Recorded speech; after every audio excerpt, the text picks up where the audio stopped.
여러분 안녕하세요. 이경직 교수입니다. 훈민복음, 세상을 깨우는 말씀을 통해 말씀을 따라 살아갈 수 있도록 오늘도 저와 함께 사도행전을 살펴볼 텐데요. 귀한 세 분과 함께합니다. 모두 반갑습니다. 안녕하세요. 반갑습니다. 지난 시간에 이어서 오늘은 박해받는 교회와 사마리아 사역이라는 주제로 말씀을 나누도록 하겠습니다. 자, 이번 시간에는 이 교회가 스데반의 죽음에서 기점이 돼서 본격적인 박해를 받는 장면을 보고 그 박해가 박해로 끝나지 않고 도리어 복음의 사역이 더 확장되는 기폭제가 되었다는 것을 보도록 하겠습니다. 자, 원석 경장님께서 읽어주세요. 사울은 그가 죽임당함을 마땅히 여기더라. 그날에 예루살렘에 있는 교회에 큰 박해가 있어 사도 외에는 다 유대와 사마리아 모든 땅으로 흩어지니라. 경건한 사람들이 스데반을 장사하고 위하여 크게 울더라. 사울이 교회를 잔멸할세 각 집에 들어가 남녀를 끌어다가 옥에 넘기니라. 아멘. 스데반의 죽음에서 어떻게 보면 주도적인 역할을 했던 사울이 거기서 그치지 않고 본격적인 활동에 나서기 시작합니다. 스데반의 죽임당함을 마땅히 여겼습니다.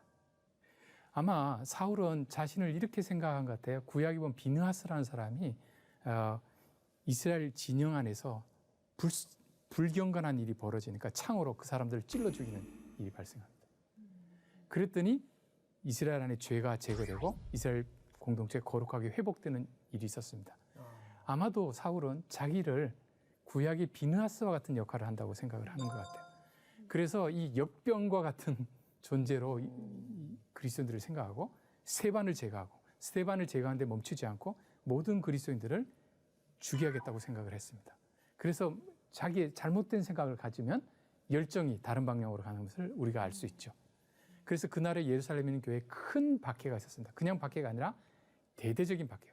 그전에는 주로 베드로, 요한 잡아다가 협박하고 스데반 죽이고 이렇게 개인적인 차원에서 일어나던 것을 더 이상 거기에 머물 수가 없는 거예요. 왜 그럴까요? 예루살렘 교회가 너무나 커져버렸어요. 한두 사람 건드려서 지도자 건드리는데 그치지 않아요. 사도들을 향해서 왔던 공격이 집사님을 향해서 왔던 공격이 이제는 모든 성도를 향해서 오게 되었습니다. 교회에 또 다른 위기가 온 것이죠. 그래서 사도 외에는 다 유대와 사마리아 모든 땅으로 흩어졌습니다. 좋은 일일까요? 나쁜 일일까요? 도망간 거잖아요. 네. 흩어져서 모이면 더 타겟이 되니까. 네. 근데 또 반대로 생각해 보면 흩어져서 이제 그 믿음이 온 땅에 퍼질 수 있게 되는 거죠. 게릴라전 아닙니까? 게릴라전. 네. 맞아요. 그러니까 이 사람들이 박해가 있는 건 나쁜 일이에요. 근데 박해가 없었으면 이 사람들이 흩어졌겠어요? 아니죠. 안 흩어졌죠. 우리는 나도 모르게 내가 익숙한 곳에 안전지대에 머물러요. 미국에 가면 대학 캠퍼스에 캠퍼스 경찰이 있습니다. 주변에 슬럼가가 있으면 그 안에만 안전해요. 거기를 벗어나서 다른 데 가지 말라고 그래요, 저녁 때.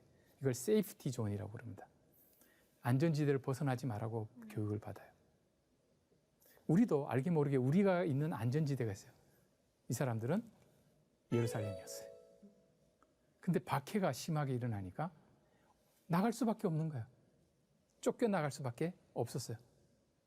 그래서 예루살렘과 유대와 사마리아 땅끝까지 복음을 전하는 주님의 명령을 이룰 수 있었습니다. 이 사람들 선교사가 됐어요. 근데 제가 굳이 붙여다면 어쩌다 선교사. 그 선교하려고 한 건 아닌데 어쩌다 보니 쫓겨나가지고 흩어져서 자기는 그리스도이니까 예수님 이야기하니까 선교사가 되어버린. 어떻게 보면 우리가 각자의 소명의 자리에 막 처음부터 막 기도하면서 비전을 품고 가는 경우도 있지만 어쩌다 보니 상황에 몰려서 그 자리에 온 경우도 있습니다. 관계없어요. 처음부터 비전을 품었던 어쩌다 내몰렸던 관계없이 주님이 쓰시면 주님의 일꾼이 되는 것입니다. 2절에 보면 유대인들 가운데 경건한 사람들이 스데반을 장사하고 크게 울었습니다. 스데반은 공공의 적이에요. 근데 이 사람을 위해서 크게 소리를 내서 운다? 이거는 굉장히 위험천만한 일이었습니다. 한편이라는 거잖아요. 네. 유대인들이 봤을 때. 그렇죠. 그럼에도 불구하고 크게 울었습니다. 두려워하지 않은 것이죠. 사울이 교회를 잔멸하다. 잔멸이라는 말은 뭐냐면요. 한 군대가 한 성읍을 공격해서 약탈할 때 완전히 모든 걸 다 파괴하는 것들 말이에요. 하나도 남그림없이 쏙 뿌리채 다 뽑는 겁니다. 인정사정 보지 않습니다. 그리고 각 집에 들어갔어요. 대충이 아니라 각 가태수색을 다 하고 남녀를 끌어다가 옥에 넣었습니다. 흥미로운 것은요, 당시 문화에서는 중심을 남성에다 두었어요. 그래서 전쟁이 나면요, 남자를 죽이지 여자를 그렇게 하진 않았어요. 근데 남자뿐 아니라 여자까지 구별 없이 본의 아니게 남녀 평등을 이루었어요. 그만큼 잔인하게 전염병을 뽑아야 된다고 사울은 생각했던 것입니다. 장희원 아나운서께서 한번 읽어주시겠어요? 네, 그 흩어진 사람들이 두루 다니며 복음의 말씀을 전할세 빌립이 사마리아 성에 내려가 그리스도를 백성에게 전파하니 무리가 빌립의 말도 듣고 행하는 표적도 보고 한 마음으로 그가 하는 말을 따르더라. 아멘. 흩어진 사람들, 디아스포라. 이 사람들이 어쩌다 선교사가 돼서 두루 다니며 복음의 말씀을 전했습니다. 여기서는 어쩔 수 없이 쫓겨난 거죠. 더 있을 수가 없을 정도로. 네. 그럼 거기 가면 거기도 안전할까요? 나중에 보면 알지만 누가 또 쫓아옵니다. 누굴까요? 그렇겠죠. 사울이 쫓아옵니다. 네. 그런데 그 중에 한 사람이 등장합니다. 빌립. 스데반과 함께 직분을 받았던 빌립이 등장합니다. 이 사람이 사마리아 성으로 갔습니다. 그리스도를 백성에게 전파했습니다. 사마리아는 어떤 곳이죠? 유대인들이 꺼려하는 곳이었습니다. 업신여기던 곳이었습니다. 그래서 위쪽으로 갈릴리나 가려면 사마리아를 통과하지 않고 옆으로 돌아갔어요. 북이스라엘이 멸망한 후에 아시리아가 쳐들어와서 중산층, 귀족들은 쓸모가 있으니까 다 포로로 데려갔어요. 쓸모없는 사람들을 거기 남겨놨어요. 하층들, 이스라엘의 하층들. 근데 이 사람들이 다른 이방 민족과 섞여서 혼혈 민족을 이루고 하나님의 법을 버리고 그 이방 여인과 결혼하지 말라고 그랬잖아요. 근데 혼혈이 된 거예요. 그러니까 유다 사람들이 볼 때는 혈통도 더러워졌고 원래 출신도 이스라엘의 하층 계급이었고 그러니까 이 사마리아 사람들 완전히 그냥 무시하고 있었습니다. 그런데 빌립이 예루살렘에서 쫓겨나서 간 곳이 어디라고요? 사마리아입니다. 그리고 복음을 전파했습니다. 그랬더니 무리가 빌립의 이 복음 전파를 듣고 또 말씀만 전한 게 표적도 행했어요. 기적도. 한 마음으로 그가 하는 말을 따랐어요. 대조가 일어나지 않아요? 예루살렘은 많은 혜택과 기득권을 갖고 있는데 예수님을 배척하고 스데반을 죽이고 복음 전한 사람들을 쫓아냈잖아요. 소외받던 사마리아 사람들은 한 마음으로 그 말씀을 받았습니다. 자, 빌립이 복음을 아주 잘 전했겠죠? 그런데 이전에 사마리아에 가서 복음을 전하신 분이 있습니다. 제가 분이라고 그랬어요. 예수님. 예. 우물가의 여인. 우물가의 여인에게 네. 전했더니 그 여인이 동네 가서 동네 사람들 다 데리고 와서 네. 예수 믿게 했잖아요. 네. 예수님께서 이미 복음의 씨앗을 뿌리셨습니다. 빌립은 추수하러 갔습니다. 뒤에서도 보겠지만 에디오피아 내시를 만날 때도 마찬가지입니다. 하나님께서 우리를 어딘가로 어떤 방식으로든 보내실 때 하나님께서는 우리가 거기서 뭔가를 하는 것이 아니라 이미 뿌려놓은 씨앗에 열매를 거두라고 우리를 보내신 것입니다. 따라서 순종하고 가면 이런 놀라운 역사가 일어나는 거예요. 대조가 일어나는 거죠. 이방인 선교의 모델이 바로 사마리아에서부터 시작되기 시작하는 겁니다. 바로 보세요. 사마리아를 거쳐서 그 다음에 이제 안디옥으로 갈 거예요. 예루살렘은 버렸지만 이들은 받아들이게 된 것입니다. 자, 그 다음에요. 엄지의 자매님.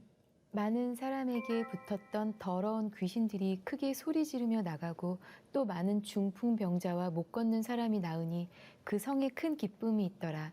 그 성에 시몬이라 하는 사람이 전부터 있어 마술을 행하여 사마리아 백성을 놀라게 하며 자칭 큰 자라 하니. 여기 보면요. 네. 어떤 표적이 일어나냐면 많은 사람에게 붙었던 더러운 귀신들이 나가는데 조용히 나가는 게 아니고 크게 소리를 지르면서 나가요.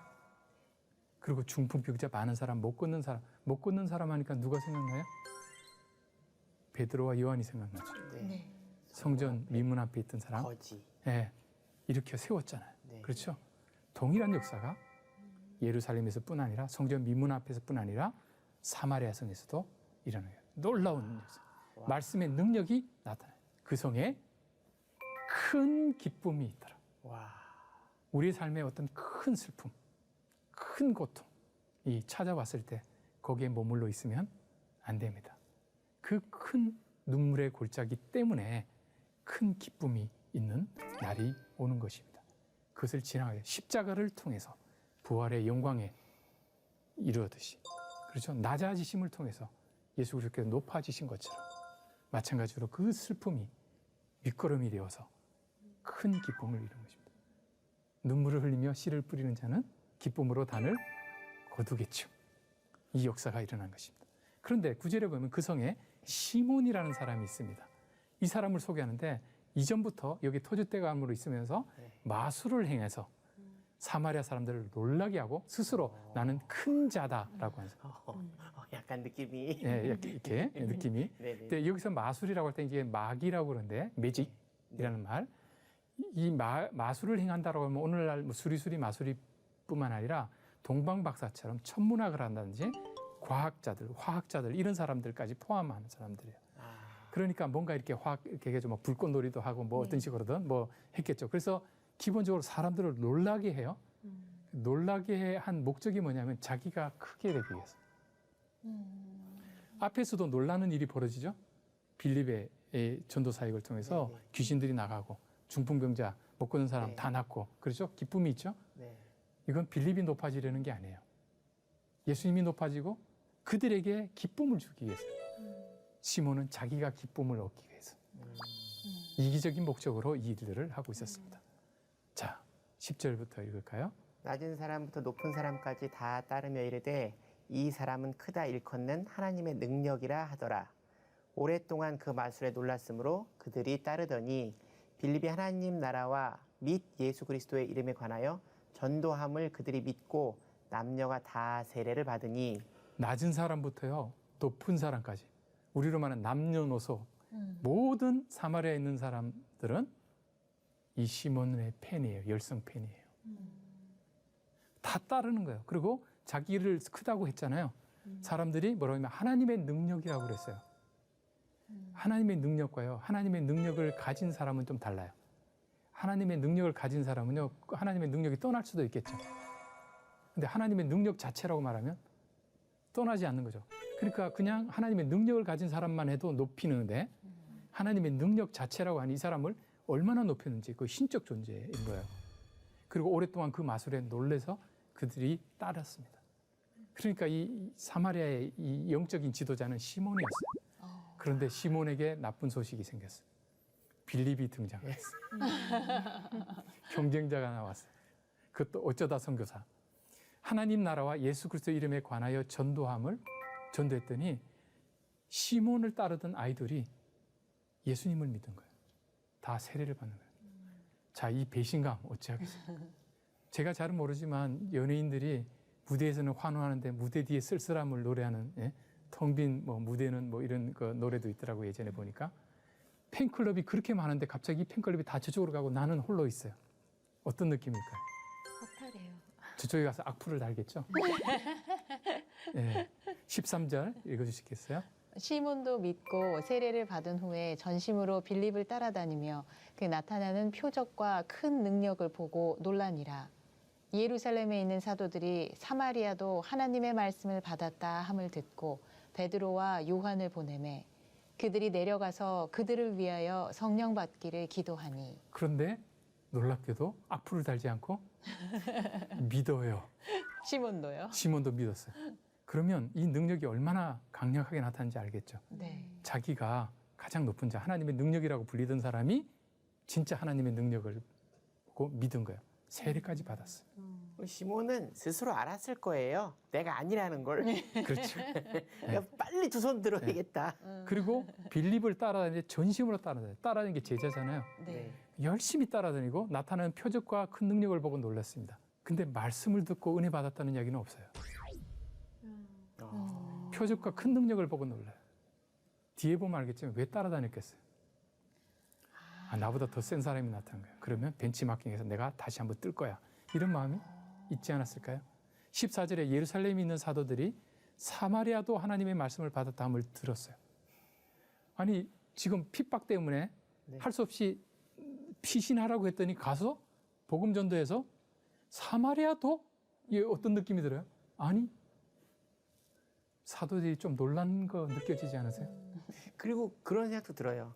그 유대인들이 사마리아를 배척했던 것처럼 사마리아인들도 유대인에 대한 적대적인 감정들이 그렇죠. 있었을 거라는 그렇죠. 거죠. 근데 거기 가서 복음을 전했을 때 사마리아인들이 유대인의 우리의 얘기를 들었다고? 뭐 이런 것도 있지 않았을까 싶습니다. 근데 이미 유대인이신 예수님의 그렇지. 말씀을 들었죠. 네. 예, 성령께서 함께 하시면 안 되는 일이 없어요. 복음에 장애물 없어요. 근데 우리는 생각을 해요. 이거 될까요? 안 될까요? 뭐 저기는 가면 안 돼. 하나님 저기는요 효과적이지 않아요. 뭐 등등등. 예. 그래서 놀래서 베드로와 요한을 보냅니다. 왜 보냈냐면 성령 받기를 위해서 기도했어요. 자, 보세요. 시몬이 믿고 세례를 받았죠. 네. 그런데 성령 받기를 기도했고 그 다음 구절 우리 엄지의 자매님께서 읽어주시겠어요? 이는 아직 한 사람에게도 성령 내리신 일이 없고 오직 주 예수의 이름으로 세례만 받을 뿐이더라. 이에 두 사도가 그들에게 안수함에 성령을 받는지라. 시몬이 사도들의 안수로 성령 받는 것을 보고 돈을 들여 이르되 이 권능을 내게도 주어 누구든지 내가 안수하는 사람은 성령을 받게 하여 주소서 하니. 예, 에이. 시몬의 본색이 드러나요. 예, 시몬의 본색이 드러났죠. 그런데 놀라운 것은 그 믿고 세례를 받았는데 성령을 안 받은 거예요. 핵심이 빠졌네요. 예.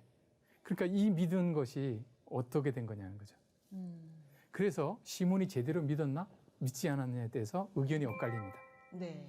근데 뒤에 나타나는 모습을 보면 시몬이 조금 이상해요. 네. 그런데 베드로와 요한이 와서 기도를 하니까 예수의 이름으로 세례만 받았는데 안수하니까 성령을 받았어요.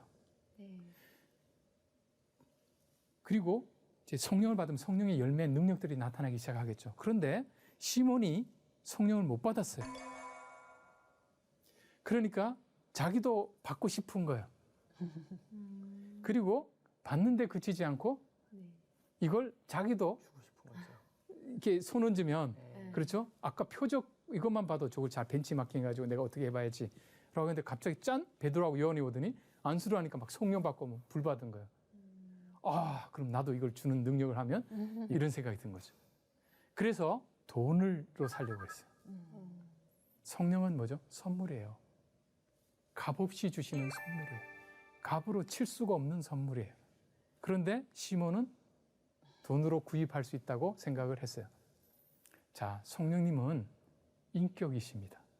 근데 어떤 분은 마치 성령님을 에너지 드링크처럼 쫙 마시면 성령 충만, 그 다음에 안 마시면 성령 이렇게 소멸 이렇게 생각하는 분이 있고 어떤 분은 에이 성령 받으라고 툭 던지면 내가 받는 그러면 야구공처럼 생각하는 분이 있어요.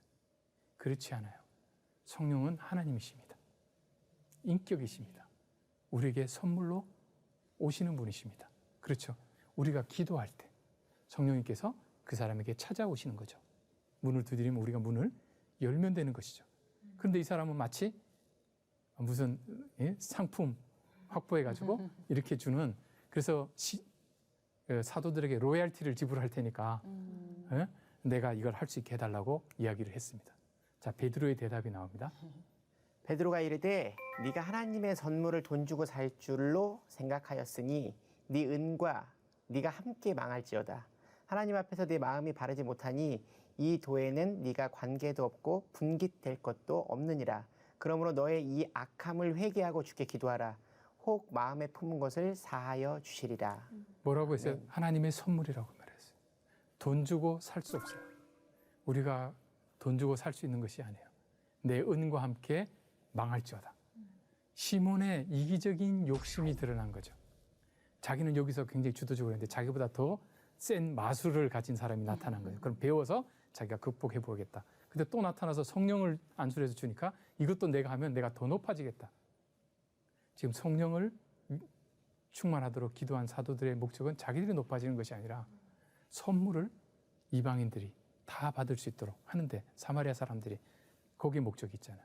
그런데 시몬의 마음은 그렇지 않았어요. 자기중심적이었어요. 하나님 앞에서 너의 마음이 바르지 못하니 이 도가 뭐죠? 흥미로운 것은 사도행전에 이게 한 5번 나오는데요. 기독교를 도라고 그랬어요. 길도자. 우리 도에 대해서 아십니까? 이게 오리지널이 여기 있어요. 길도자. 네. 기독교는 하나의 교리나 하나의 지식이 아니라는 뜻이에요. 우리는 길 위에 서 있죠. 길은 걸어가는 것을 뜻해요. 살아감을 뜻해요. 복음은, 기독교는 삶입니다. 머리로 많이 안다고 되는 것이 아니에요. 실제적으로 살아간 사람, 스데반처럼 살아간 사람, 그렇죠? 어쩌다 선교사들 전부 다 살아간 사람들이에요. 그때 이렇게 살아가기 위해서는 어떻게 하나님 앞에 코람되어 마음이 바르게 서야 합니다. 하나님과의 인격적인 관계. 근데 내가 관계도 없고 분기됐거든. 마치 베드로가 예수님께서 세족식 돼서 이렇게 씻겨주시려고 하실 때 안 하니까 그럼 너 나한테 관계가 없다. 사귐이 있어야 된다는 거죠. 이 같이 길을 걸어가는데 너는 지금 이 길을 같이 걷고 있지 않다라고 이야기하는 것입니다. 그러면 배척했느냐? 아니, 악함을 회개하고 죽게 기도하라. 기도하면요, 성령을 선물로 주실 거 아니에요. 돈으로 안 사도 되니까 시몬 입장에서는 더 수지 맞은 거 아니에요? 돈도 세이브하고. 그렇죠? 마음에 품은 것을 사하여 주리라. 이 사람의 이기적인 목적. 와서 믿었어요. 교회 안에 와서 예수 믿는다고 그러고요. 세례받고요. 그 다음에 열성 신자잖아요. 빌립이 사회 가는데 다 따라다니고 있잖아요, 지금. 성령을 갈구하잖아요. 돈으로 살려고 해서 그렇지. 또 성령을 남에게 주는 능력까지 구하고 있잖아요. 이런 열성 신자가 어디 있어요? 그러나 그 목적이 하나님 앞에 바르지 못했다는, 회개하면 찬스가 있고 그렇지 않으면 찬스가 없다는 겁니다. 네. 그 다음 읽어보시겠어요? 내가 보니 너는 악독이 가득하며 불의에 메인 바 되었도다. 시몬이 대답하여 이르되 나를 위하여 주께 기도하여 말한 것이 하나도 내게 임하지 않게 하소서 하니라. 두 사도가 주의 말씀을 증언하여 말한 후 예루살렘으로 돌아갈새 사마리아인의 여러 마을에서 복음을 전하니라. 아멘. 아멘. 여기 보면 악독이 가득하죠. 제가 사도행전은 충만이라고 그랬죠. 네. 지금 시몬은 악독 충만이에요. 불의에 매여 있어요. 시몬은 여기서 회개해야 되는데요. 자기한테 불리한 거, 자기 잘못될 거, 이게 꺼져, 뭐 이런 것들 있잖아요. 이거는 자기한테 임하지 않는 거예요. 그러니까 자기가 하나님 앞에 바로 서지 못해서 생기는 나쁜 결과들을 피할 길만 생각하지 회개하고 돌아서 성령을 받을 생각을 하지 않는 것입니다. 이후에 시몬이 과연 이후에 회개했는지 안 했는지에 대해서는 성경은 더 이상 이야기하지 않아요. 그러나 초대교회나 이후에 우리 교회의 전통을 보면 시몬이 예수님을 믿지 않은 것으로 그렇게 이해를 그래요? 하고 있습니다. 믿지 않았어요? 네, 아는 것으로 이해를 하고 있습니다. 자, 이게 우리에게 뭘 보여줄까요? 교회 안에 엄청난 신앙인처럼 보이면서 살아갔는데 가룟 유다처럼 마지막에 주님 오시는 날 함께 하지 못하는 사람이 있을 수 있다. 하나님은 우리의 마음의 중심을 보신다. 그렇죠? 겉으로는 이 사람은 뭐 사마리아에서 그전에는 뭐 가장 스타였고 네. 또 이후에도 교회 안에서 스타가 되려고 노력했던 사람이잖아요. 그러나 성령을 받지 못했기 때문에 문제가 발생합니다. 25절 두 사도가 주의 말씀을 증언하여 말한 후에 예루살렘으로 돌아갔습니다. 두 사도 누구죠? 베드로와 요한이에요. 네. 예수님께서 뭐라 그러죠? 예루살렘과 유다와 사마리아 사마리아 땅끝까지라고 했잖아요. 네. 사마리아면 땅끝까지 가야 되잖아요. 왜 돌아가요? 베드로와 요한도 아직 완전히 자신의 습관에서 벗어나지 못했어요. 구약의 이스라엘은, 유다들은 예루살렘 성적으로 다 모이라고 그랬어요. 90년. 예수님은 원심령, 나가서라, 디아스포라, 퍼져라. 이렇게 말했거든요. 구약에서도 보면 하나님께서 이렇게 말씀하셨어요. 생육하고 번성하여 땅에 충만하라. 가서 퍼져서 채워라. 이렇게 말씀하시는데 바벨탑을 쌓으면서 우리가 모이자. 이렇게. 이 두 사도 아직 사도이지만 아직 완전히 우리는 사도니까 처음부터 완벽할 것 같잖아요. 네. 그렇지 않아요. 우리도 그래요. 그러나 하나님께서는 결국 그 하나하나 극복하게 하십니다. 사마리아 여러 마을에서 복음을 전합니다. 자, 이렇게 우리가 오늘 말씀 살폈습니다. 자, 여러분의 시간입니다. 우리가 살 때 항상 네. 뭔가 좋은 일이건 보기에 아름다운 일이건 주님을 위해 한다고 생각하면서 속으로 깊은 곳에서는 나를 멋지게 드러내고자 하는 때가 많음을 네. 제 자신이 저를 바라보거든요. 네. 네. 그래서 오늘 시몬을 보면서 다시 한번 저를 돌아보게 됩니다. 근데 흥미로운 것은 베드로의 옛날 이름이 뭐죠? 시몬이죠. 네. 진짜. 아, 그렇죠. 그러네요. 나중에 베드로 전서인가 보면 하나님께서 베드로를 통해서 그 말씀을 기록하게 할 때 처음에 뭐라고 하냐면 예수 그리스도의 종 나 시몬 베드로는 이렇게 말합니다. 네.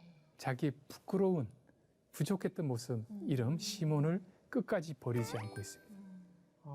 마틴 루트는 우리가 의인인 동시에 죄인이라고 말을 했습니다. 마찬가지처럼 우리는 베드로로 부름을 받았지만 여전히 우리 가운데는 시몬이 있는 것이죠. 마술사 시몬도 베드로처럼 회개하고 돌아왔으면, 그죠? 또 다른 이름을 받아서 시몬 뭐 이렇게 했겠죠. 지금 말씀을 들으면서 순간 약간 두려워지기도 하는 게 지금 복음을 듣고 세례를 받고 성령 충만함을 구하지 않았잖아요. 과연 내 믿음의 단계가 어디 있는가?